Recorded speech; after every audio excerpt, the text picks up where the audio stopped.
Hey everyone, welcome to the podcast Investopreneur, where investors meet entrepreneur. Here we talk about everything investing, everything entrepreneurism, and everything about building businesses.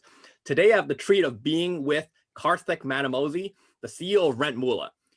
In advance to having him, there's so much nuggets that he has shared with me already that I really want to be able to share with all of you here today. Of course, I'm your host, Peter Leung, and I'm a global real estate investor, private equity, business and angel investor as well. You've probably seen me on videos or on stage working with serial entrepreneurs and investors on building wealth and creating intergenerational wealth. It is my ability to take on advisory roles for businesses, building businesses, scaling them, and be able to build verticals for businesses for its commercial valuation. Let me then tell you about the gentleman I have here. You know what? It was really interesting because I saw so much and I have so much respect for this man, Karthik. He's done so much in his previous businesses where he had so much substantial roles in the tech space. Karthik has been part of $3 billion exits in the past 8 years. The man is absolutely impressive. And I'm so thrilled that he's joining me here today as the CEO of Revolut, serving the needs of tenants, property managers, landlords in the real estate modern industry. Welcome, Karthik, to the Investopreneur.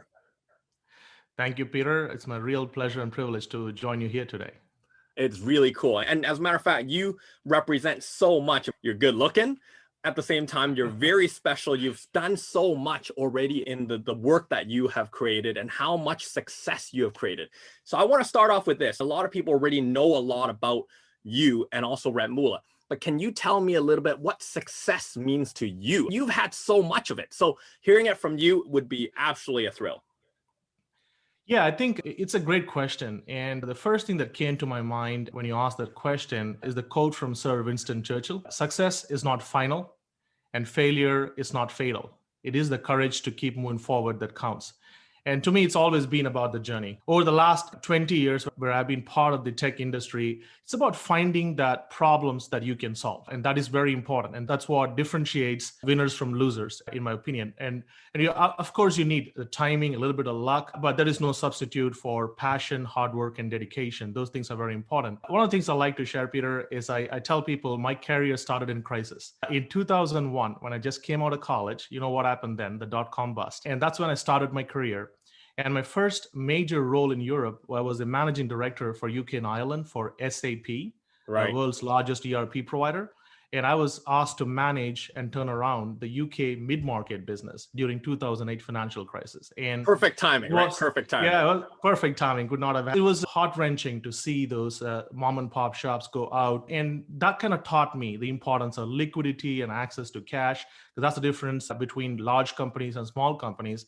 And I saw the horror of the Main Street losing 20,000 jobs either side of Christmas. Had a profound impact on me as a leader and as an individual. And now I take my first role as a CEO, and 4 months in, actually 3 months in, we are hit with one of the most profound and impactful health crisis and economic crisis. So what I've learned is these situations that we find ourselves in also provide us an opportunity.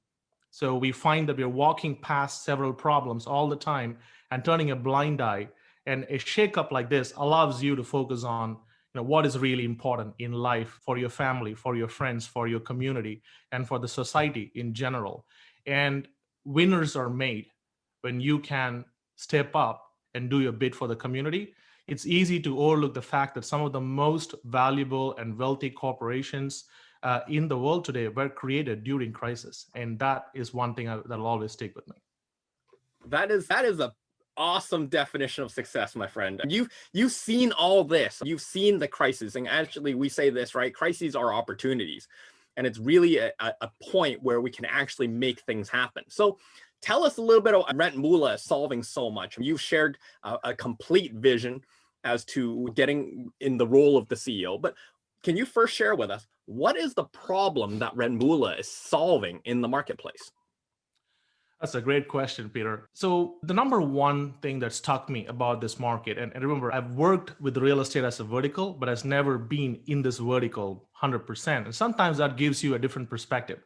You look at it, the problem from outside, and I'm looking at it and I'm going, okay, there are 50 million renters US and Canada. And rent happens to be one of the most non-cyclical business, as recession proof as anything can get. You have to pay your rent 12 times a year, so on and so forth. And I see $500 billion transacted in rental payments and utility payments in the US and Canada. And it's done without any sophisticated financial infrastructure. Now, let me clarify that. Now, if you're talking about convenience for payments and allowing the renters to pay money in different ways, yeah, that's available. But that's just sharing the pie. How about growing the pie? How about bringing what we take for granted on the e-commerce side, which is interest-free financing and a revolving line of credit, checkout and point of sale credit. So we did not have a liquidity solution per se for the renters to cover what is probably the largest spend item every month. And they have to spend that money every month. So it just was baffling to me that the only option for these tenants was to actually do conventional borrowing based on credit score, prime, subprime. And they had some convenience when it comes to credit cards, but we know what happens with credit cards 30, 45 days in. So I was obsessed with finding a single click, checkout, point of sale, actually additional liquidity that does not just rely on your credit score, alternate, data-based. What about your financial history? What about other things? It goes to the fact of really understanding if credit score is in fact a great indicator of your credit worthiness. There can be arguments made against it. For starters, credit score, it's feared that 1 in 5 has a mistake in the US. And it can work against you if you had a couple of adverse events in your life, or if you're a new immigrant coming into a country. And it's a snapshot of your financial health that people use for making spot decisions. However, for an ongoing concern, there are other things that can define credit worthiness, right? I grew up in India, and I talk about how my father, we're from a comfortable middle-class family, but education, like in the US, is very expensive in India. Right. And my dad had to borrow without security. So he can't go to banks, so we had to borrow from friends and family. The motivation for him to pay back is more social. Yes. Right? It's discipline, social. So, and that's exactly what data can tell you. What's your connections? Who are you talking to? Do you care about the society you're in if you're a small business owner operating a shop? So those things matter. So bringing in data to determine credit worthiness is one of the areas that we're trying to do. So that is where the journey started for me. Everything else, great. We can give a complete tenant experience, but the real problem is, can I create options? Can I create flexibility for the tenants? And the background for that, people look at it from a COVID glasses, but the problem existed way before COVID started, right? 78% of Americans, 53% of Canadians were living paycheck to paycheck. A small jolt to their monthly routine could send them into financial spiral. It's feared that over 40% of Americans cannot withstand a $400 unexpected spend in any given month. And that was before COVID. COVID made it worse. And there are forbearance measures that will soften the blow. It's questionable how far it'll go, but we are still going to be left with the same problems as before. So it's very important to have those options, to have those flexibility for the tenants. And that's what we have been obsessed with, giving the option of liquidity, the difference between day and night they enjoy. The reason why they successfully overcome crisis after crisis is that access to liquidity. So if you're a tenant, having line of credit, having liquidity. If you are a landlord, your ability to borrow based on your revenue producing asset, your rental unit, working capital. So these are the angles that we brought in and to create the flexibility for both the landlord and the tenants. That is incredible. When I first learned about Revolut, I'm like, hey, how's this a tech company? You're solving a very traditional problem where checks and cash were transacted to something that was significantly modernized. And so that's what you're sharing. It's not just the vision of having payment. It's all the flexibilities about how you can service the landlord, other verticals that you can help the landlord, and also vice versa, help the tenant to ensure not only rent is transacted, but so much more is being done. That is pretty incredible. Karthik, tell me this, as the CEO of Revolut, right? So what's your path that you're seeing? What's your vision here? You see now the COVID crisis, now, of course, with the pandemic, and now we're talking about now post-pandemic, about so much of billions of dollars or trillions of dollars are now being spent in terms of recovery bills and everything else like that. Where are you? What's your sight set on? I mean, you come from a tech background. So first and foremost, do you see this as Revolut as strictly a tech play? You mentioned a lot of keywords like AI or even data, right? So What's your vision here? We'd love to share the vision of Revolut here. It's a great question, Peter, because that's often lost in the wave of thought and process, because ideas and strategy never happens in vacuum. So the first and foremost thing for all of us to understand, that's where I start, that's my starting point, is understand your users. Who are they at their highest aspiration? Who are they at their deepest despair? Do we feel compassion towards them? Do we understand their world? Can we see the world through their eyes? That is where I start. And I have two major stakeholders. I want to start with the easy one, the landlords. Often maligned, because when people think landlord, they think very large corporation, big, holding company. Here's the harsh reality. Most of middle-class America and lower middle-class America have their wealth tied to a property. Most of ultra-rich in the US have their wealth tied to stock market. So we are talking a lot of common people here, 100 million plus single homes, 12 millions of them are rented, and a lot of reasons for that. So let's talk about the landlord. What's most important to them? In many cases, the rent they collect feeds their mortgage, takes care of their expenses. So it's imperative to make sure that the cash management is spot on. They're able to collect on time so that they can make the mortgage payment on time. So we call that revenue lifecycle management. Very critical. So your ability to forecast and to collect and match, it's going to be very important. That's the number one thing. Number two, any disruption to that renter landlord cycle is going to be fatal in many cases for these landlords. So what we focus on risk mitigation. It starts with your ability to market your property wide using listing and other services, having a comprehensive tenant screening function. So we're not just talking, let's do credit, let's do criminal checks. We are talking more sophisticated 360-degree view of the tenant, including bank account analysis, income side analysis, looking at data from other platforms like PayPal, and our own proprietary data on Revolut, which happens to have processed over 2 billion in rent over the last 2 to 3 years in over 2 million transactions. So we have this data that we use to give a predictable picture of what the tenant is going to react, how they're going to behave once they're in the property. And then comes other things like rental insurance to protect the property and so on. And then comes the importance of analytics and reporting for the landlord to have a unified view of what's going on in their portfolio. And we focus on things that are important for the landlord, like what is their cap rate? What is the overall value of their holding? In fact, in some cases, for other services, we figure out a rev share program with the landlords as well to get them more involved in the rollout and adoption of the platform. And last but not the least, working capital. This is very similar to how Square Cash has exploded in the market.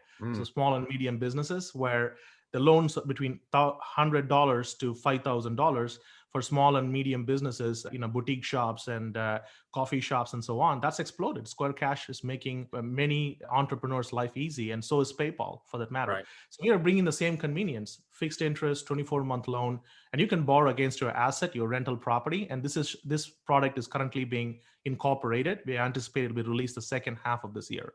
So all of this for the landlords, right? Now let's talk about the tenants. The tenant are not a monolithic group of people. 43 million in the US, and they come from different socioeconomic background. And 20% of US consumers are either underbanked or outside the banking system. You got to keep that in the back of your mind. And there are very diverse in terms of age groups, millennials, Gen Zs, Gen X, and boomers. So there's a whole fabric of diversity that's intertwined in this community. And what that brings is different level of technical capability. Some people are not comfortable with technology. Right. Some people are extremely comfortable with technology. So when you're designing a solution, you need to understand who you're helping. Is it the student housing or is it the senior living? Is it the midterm rental? Is it a long-term rental? Is it mobile home and parks, or is it a commercial building? So what we try to do is, how can we be the one-stop platform, a comprehensive and compulsive system of engagement that can really help these consumers, in our case tenants, take complete control of their finances? And what does it entail? It's often the knowledge gap.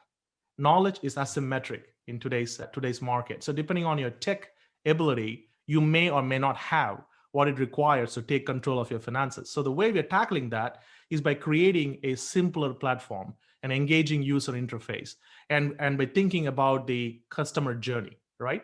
On our platform, a tenant starts by searching for an apartment they want to apply to. So we'll be announcing a major partnership with players like Zillow, where apartment listing would be a feature available for landlords. Once they find an apartment, they make an application. We put them through the tenant screening, push them to the front of the line, and then we ask them, do you actually have a rental insurance? If you have one, just upload proof. If you don't have one, you can buy one on our platform in under 2 minutes. Wow. A few clicks. For in Canada, we have a partner, New Era. In the US, we have a partner. It's a Fortune 300 company. A few clicks, you get your insurance done. You're protecting both the landlord and the tenant here.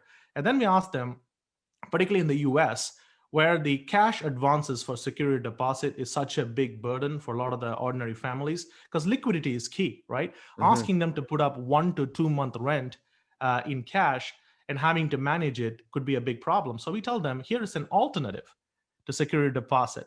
For 10% of the value of your deposit, we can issue you a bond, and the bond covers the value of the security deposit. The landlord's happy because all it takes is an insurance claim, and the insurance deals with the recovery. And anytime the damage is higher than the coverage, they also have recovery services that the insurance provides. So the landlord can continue to focus on building his relationship and a true community with his tenants while his risks are being mitigated here. And then comes the most important aspect, payments. Now here we have to think about, we have a very diverse renter population to take care of. The only time payments help is when you have 70-80% of your renters paying using the same platform. Here's why. You collect rent through the month and you collect rent every month. So the amount of manual intervention, particularly challenging during time of COVID, where you can't staff your front office, can throw you off. So here's where we come in. We do integrations into your systems of record. We take the manual interaction to zero, and we are pulling data and writing data from your systems, and it's fully automated, the reconciliation. So this helps the landlord. From a tenant's perspective, we're giving them all the options. You prefer to pay by bank account? Yeah, you can do it. Credit card, debit card, got you covered. You are a student from China and you like to use Union Pay, got you covered. Apple Pay, WeChat Pay, all the options you can think of. Now, if you're one of those people who still prefer cash, and now you are stumped because your front office is no longer staffed, here's a new solution we just released on Monday. You can walk into any retail location in the US, 65,000 of them, and we guarantee there is one within 15 minutes drive, regardless if you're in Alaska or Alabama. And you can walk in with cash. All it takes is we send you a text message with a QR code, a barcode, and you walk into any point of sale, CVS, Walmart, Walgreens, Dollar General, any one of the 65,000 stores. They scan it and you pay cash over counter, and the whole transaction reconciles as though you made an online payment. So this is in cash. That's exploding right now. People prefer cash for in-store and cash on delivery.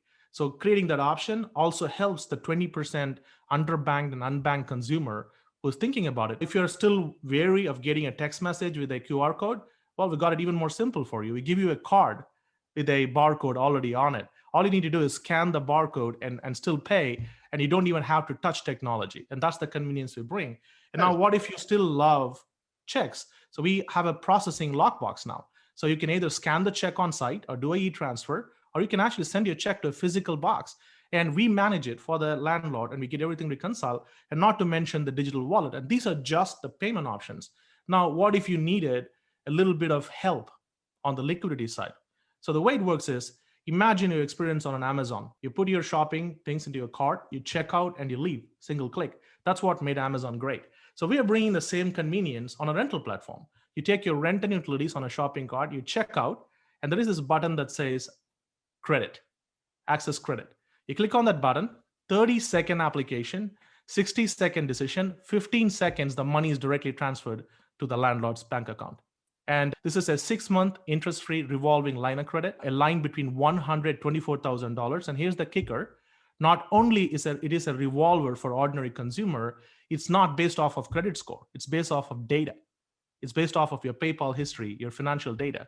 And so people who are normally excluded from the traditional prime, subprime institutional lending can still benefit now, because there are 200 million PayPal users, including Venmo in the US, and 10 million in Canada. So we can make that available. And then we also have the industry's first rent now, pay later. So in this case, you can click and immediately the money transfers and the renter gets 4 installments, equal installments, 2 weeks apart.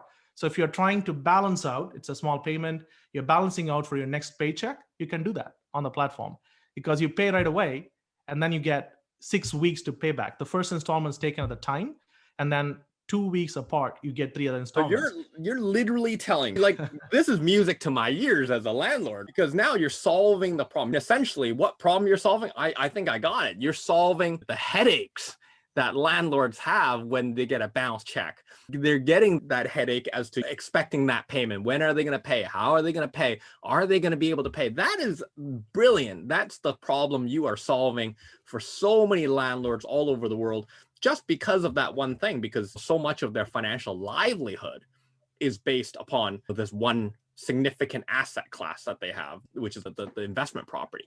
So I want to ask this. When you joined the organization, that wasn't all there. So walk me through this one thing. Like, share with us what goes on in that brilliant mind and the team that you put together. How did you come up with the idea? Did you just sit there and go, oh, hey, you know what? I've got this. So you didn't come from the investment, real estate industry. You come from the tech space. So how did you brainstorm this? What was there a process? Because man, that is brilliant stuff you got there. That's a great question, Peter. I think you always count on your life experiences to come up with ideas. Because what happens when you grow up in a country like India is blessed with a lot of resources. It's a very tight-knit social society. And what you go by is there is more trust and compassion with people. So you look at a person and you don't judge a person. That's important. Your financial capability does not define you, who you are as a person. The one thing that struck me mostly in the Western world, it's not a criticism, it's just an observation, because I'm a welcome guest here. I love living in the US, is that the equivalency, the false equivalency. If someone is unable to make their rental payment, they're somehow fiscally irresponsible. They're somehow a failure who can't take control of their finances. Harsh reality, because there are people who are working extremely hard and they can't catch a break. And the society, I think that the society could do really well with a lot of compassion, with a lot of understanding. So that's my point. So the basis is do not equate someone's ability to pay with their willingness to pay. That's never true. So that's the starting point. The second experience I've had is the sufferings I've seen through the crisis. The dot-com bust mostly affected tech sector, but also a lot of the ordinary people who put money in stock market. They did feel the pinch there. 2008 financial crisis, we know how it impacted everything, including housing industry and so on. And a big part of my early career, I was working with Fortune 5000 companies. And I look at them and they actually have a recession-proof execution. And the key reason for that is they have access to liquidity. Mm-hmm. Oftentimes, the difference between winners and losers, it's millimeters. If you have enough cash to see through the day, you get a second chance at life. And right. That was the driving factor. When I came in, and the first thing I did is, obviously, I like to win. So when I looked and said, okay, if I want to be in the real estate industry and work for Renmula, I don't want to be another also rans. What is it that I can do that differentiates me from rest of the market? And the market was pretty much obsessed with accounting, CRM, marketing, property management. And they were just walking past the problem that is haunting 78% of Americans and 53% of Canadians, where 1 in 3 households are renting, which is, what about a rainy day support? People don't borrow all the time, but they have to borrow during critical times. You know, we saw when the government shut down in the US, 800,000 government employees were not able to access their paycheck for 2 months. It's the money that they deserve for the work that they did. And the government shut down. It's not a political statement. I'm just saying that's the ground reality. Right. And I'm looking at it and going, okay, why are these people hardworking still have to go to food banks when there's money owed to them? So I don't see my solution as a distress thing. That's not the way to work. You can't, it's not a silver bullet. I look at it as a convenience, providing a second chance, because our family was one. We needed the second shot. When I had to go into college and my sister had to go into college. So we had to take drastic steps so we could stay in school. And I wouldn't be here without that sacrifice. It's that opportunity that I believe 8 in 10 families deserve in the US to have a second shot. That's all it is. So the impact of things like evictions can quickly skyrocket homelessness. Yeah. Let's not forget, it's very hard to come back when you don't have a roof over your head. So that was the inspiration for me. So why can't we bring the convenience that a lot of these large companies take for granted to the mid-size landlords, to individual landlords, single landlords, smaller multifamily owners, duplex owners? Why can't we bring the same benefit to the tenants? Now, come to think of it, a 6-month interest-free line of credit is a viable alternative to your credit card. Yes. That's exactly what you're doing, except that you don't run into huge interest 30 days, 45 days in. Yeah. And so that's one of the inspiration. The third piece for me is quite simply, I have parents and I've seen them struggle with most of technology. What they don't struggle with, booking on Airbnb and booking an Uber. So it's technology is the great leveler. So if we can create an engaging, simplified user interface that can help people overcome the difficulties, the phobia that you're stuck with. I've seen sometimes when you're trying to help your parents over the phone, you feel that discomfort, right? They feel like, oh, I need to get better at this. So why not level the field? Instead of that, we know all these great things can help you, like the alternative to security deposit. If you don't have to take $5,000 out of your bank account and do it with a simple bond, why wouldn't you do that? Because that cash is more valuable in your bank account today. What about renter insurance? What about all of these things? So what we've decided to do is simplify consumption on our platform. And way to do that is a simple, intuitive user interface and multiple ways to access it. So we're also very big on pay by text. So just get a text message, the barcode on it, and with all the locations nearby, you can click on the location, walk into. So you can pay by cash on retail, but you can also pay by any other method. So small things go a long way. You're actually impacting people's life big time. And that is what keeps me going. It's a mission and I have a great team around me. But the fact that if I could even help somebody go through this, it's just trying to bring compassion to the table. I think that's the key to success. Brilliant answer, man. Brilliant answer. Because I can feel it. I can feel your passion. I can feel this is important to you and it's important to your team.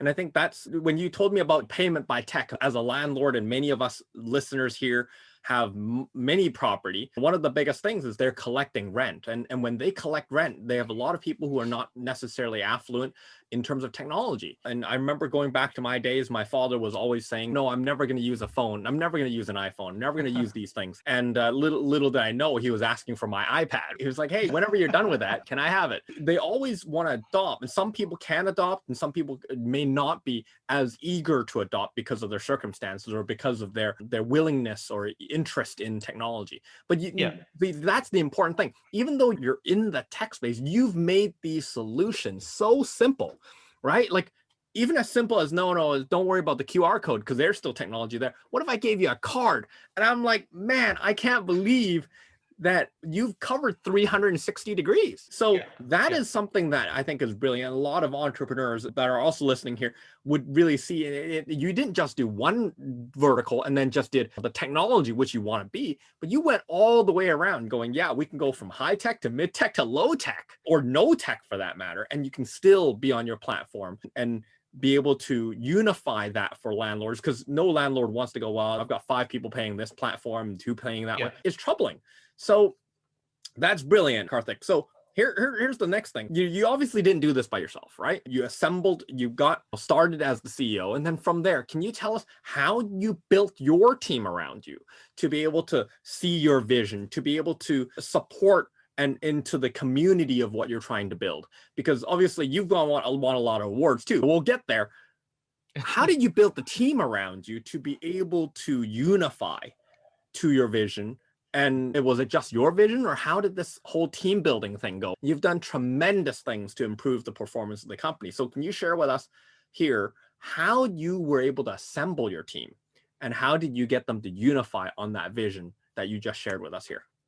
That's a great question, Peter, because a man with a vision without a team behind him is just a lone man walking, right? So you really need people behind you to make things happen. The important thing I want to touch off is, yes, we did think about 360 degree and everything happening, but the price of getting this right, the satisfaction of the journey, the mission is very profound. It's got a deeper meaning to it, right? So once you've had the $3 billion exit in the last 8 years, you're always thinking like, what's next, right? So you needed something that wakes you up in the morning, gets you focused, keeps you moving, and it's not the money in your bank account, it's the mission that you're pursuing. And the one thing that I would like to say is the price of getting this right is very satisfying, because Yes. it means that because of the people's capabilities around technology, there is a direct impact on their standard of living.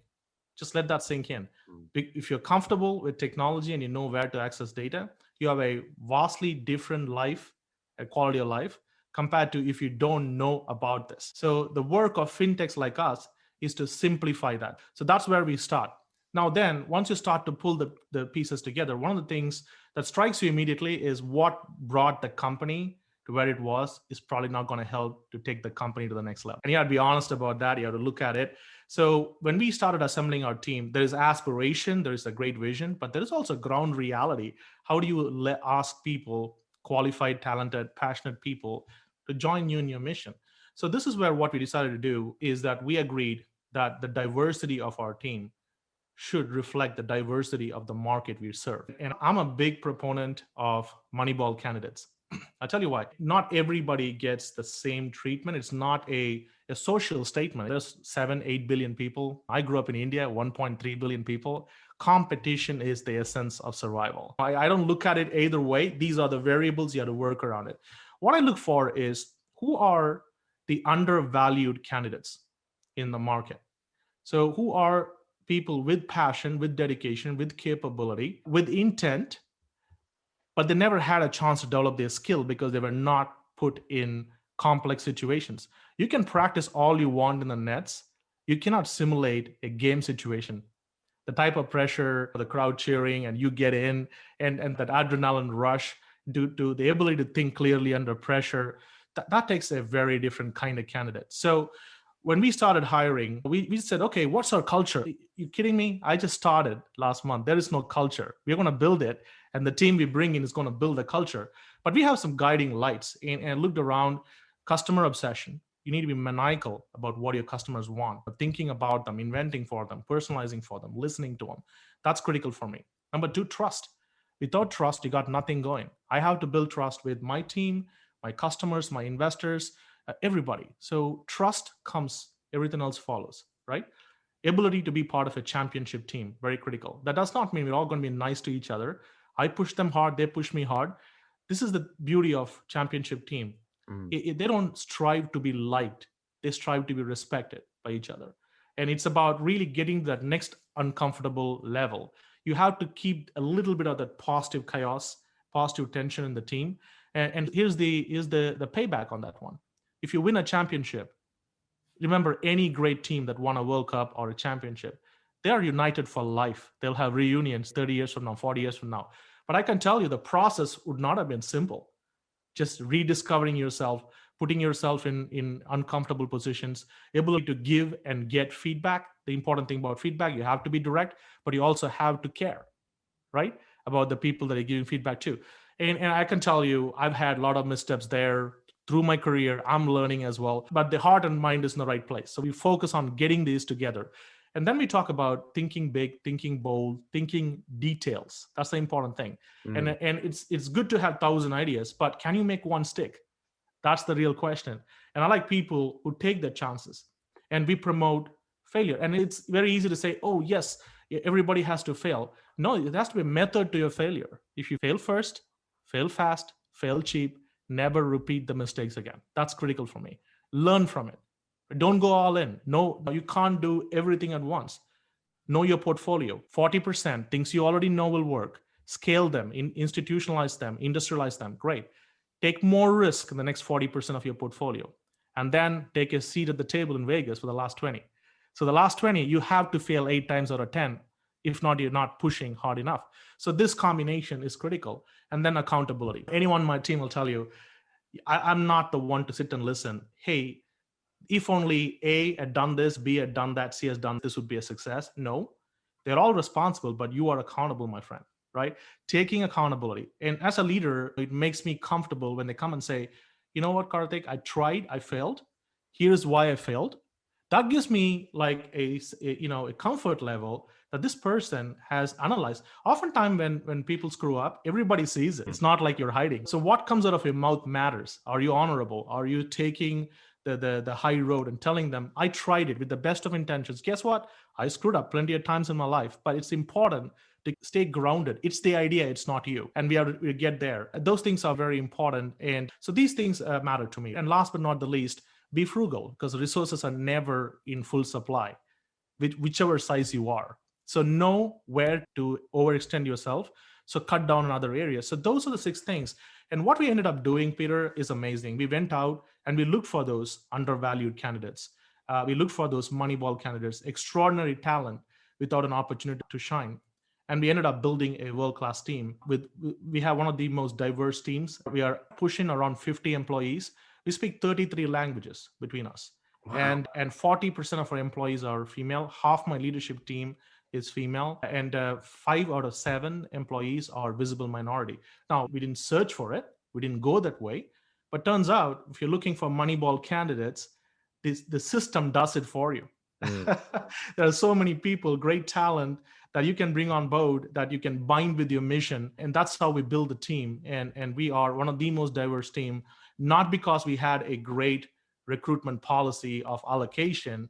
It's just the way we think. It's a way of life for us. We just think, what can this person bring? What is the talent that is waiting to shine through? And obviously, economics is a constraint, right? Why would I price a resource for the work they did for other companies? So I want to price someone for the work they did for me. And it turns out you take care of them and you bring them in and you support them. It works out most of the time. Sometimes it doesn't work out. But then you should have, I think, the courage to tell them, we tried. Maybe it's not the right place for you. And we wish you the very best and we'll remain friends.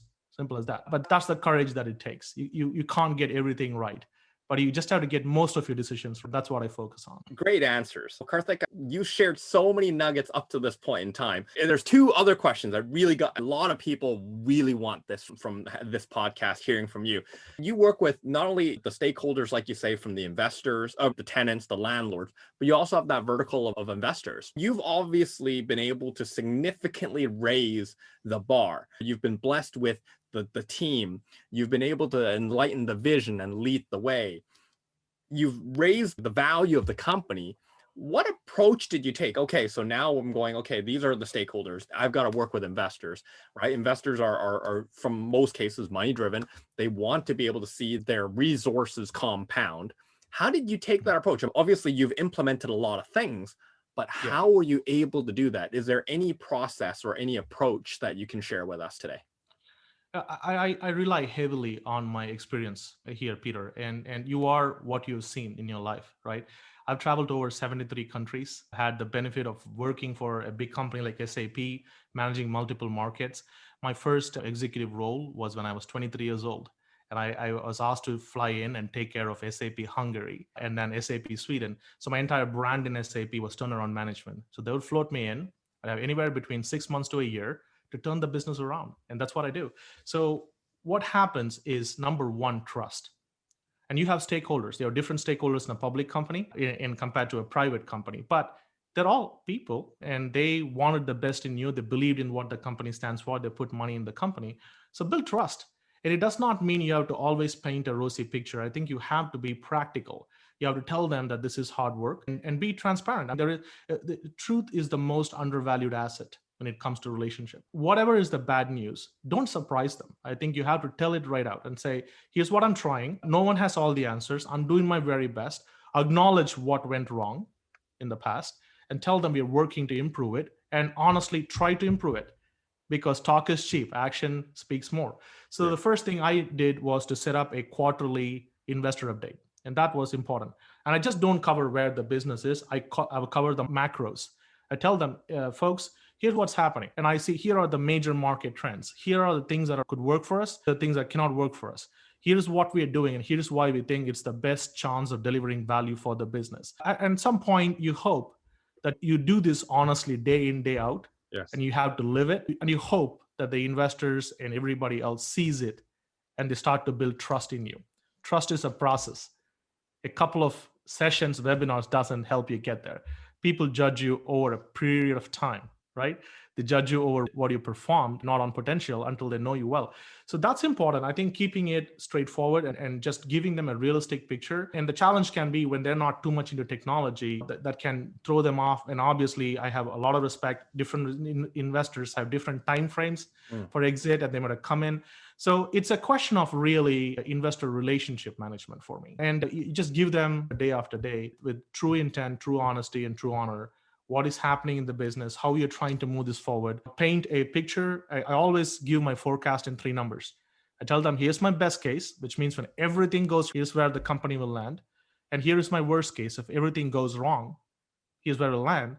But the truth is always in the middle. And here is my forecast. So this is my real case with the issues like the risk built in. And oftentimes, having done this for 2 decades, I really know that you don't hold all the factors. You don't perform in vacuum.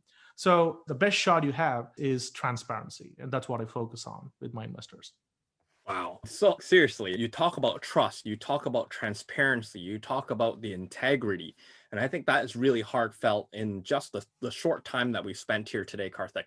So in closing, for all those people listening all around the world here that are investors, entrepreneurs, real estate developers, management, can you share with us after this podcast, this interview today, what would you like the listeners to remember of Rentmula from this day forward?